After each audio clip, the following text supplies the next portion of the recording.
As I look at the larger sized figures that I've been painting of the Archer and Ajax ilk, although all of these are recasts in some manner or another. And the likely source of inspiration for all the orange spacesuits, Luke Skywalker in his X-Wing pilot costume. It's my figure from when I was 10 or 11. I'm pretty sure he's got a 1978 production date on it. And I've been suspicious from the beginning that Mark's Toys had pressed their astronauts in Star Station 7 and the Galaxy Command sets in both white and orange to mimic the look of the Star Wars orange pilot and white stormtrooper costumes. These two here are definitely finished.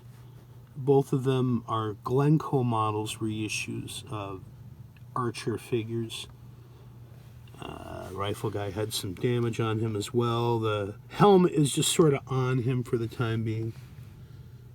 Not too pleased with it, but I'd like to give all of them helmets when they finally come to be finished. He may need some piping there on the flex points, like a gold pass, but I kind of like him just as he is, and you know, it's nice to just know that things are finished. Pretty sure that she's finished as well. An Ajax figure from my man Detlef over in Germany. Thanks so much, bro. Next to him or her, a Ajax copy from a glow-in-the-dark figure range, probably 1970s. The glow long gone.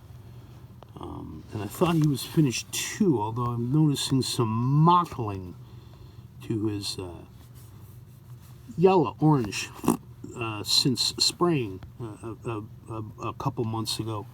That's another Glencoe Models reissue. He's got a lot of touch-up work yet to do. Sort of see the brush stroking. Try to get that all covered up at some point. Yes, I have worked on him since showing him last. It's just not that evident. It's been more on detailing. Nice detailing there with the gun.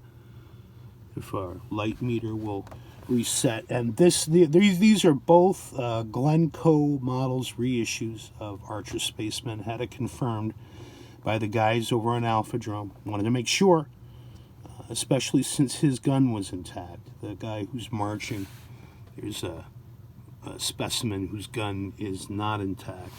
And one of the tricks that I've learned to differentiate Glencoe Models from the Archer originals, in this case, is almost undone. There's his Pat Penn scroll. Presume that the originals are going to have the larger, skinnier letters, and the Glencoe reissues the smaller, blockier letters, but that may not always be the case. And indeed, in this instance, it's the color of him in blue is a dead giveaway, though, that it's not an original Archer figure. You always want to look for the metallic plastics, unless it's one of the later series that were cast in soft plastic. The polystyrenes that Archer made, I believe they will all have a metallic plastic to it, and that's just sort of some funky blue blend. And we're gonna try to paint these two to sort of look alike. It may not be evident on camera, but the blue is sort of shining through the Golden's iridescent silver fine that I'd been using on this one here. I kind of like it. It's sort of an otherworldly thing. It's like he's wearing saran wrap, and I kind of look upon it as an evolution coming from her here, female figure by... the design is by Ajax. The figure itself is marked Hong Kong. It's soft plastic, and she's missing a paratrooper knot on the top of her head that would hold a lanyard.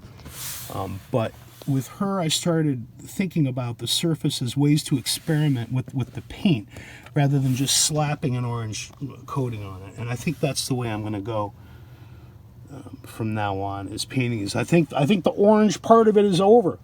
orange Spaceman fix has been fulfilled, and there's certainly lots of 1 to 32 scale figures. I want to show them too in less than an hour. There's so many of them.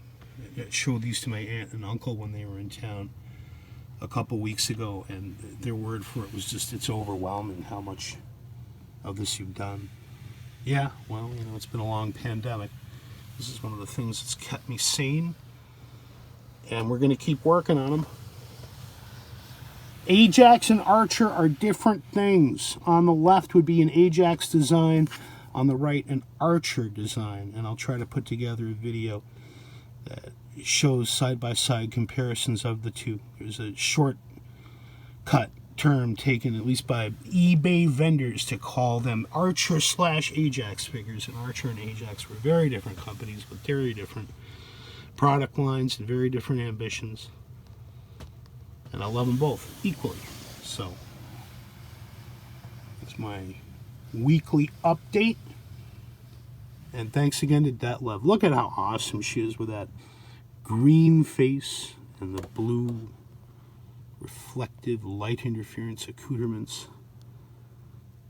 Here's a look at her from behind, as I'm apparently going to be doing some editing here with her Made in Hong Kong script there, and that nice light interference blue on top of light interference micaceous iron oxide, and the glass bead gel around her collar. Looks like I got a little touching up to do on her, but she's in the bag. That's a keeper. Beats painting baskets of apples, you know.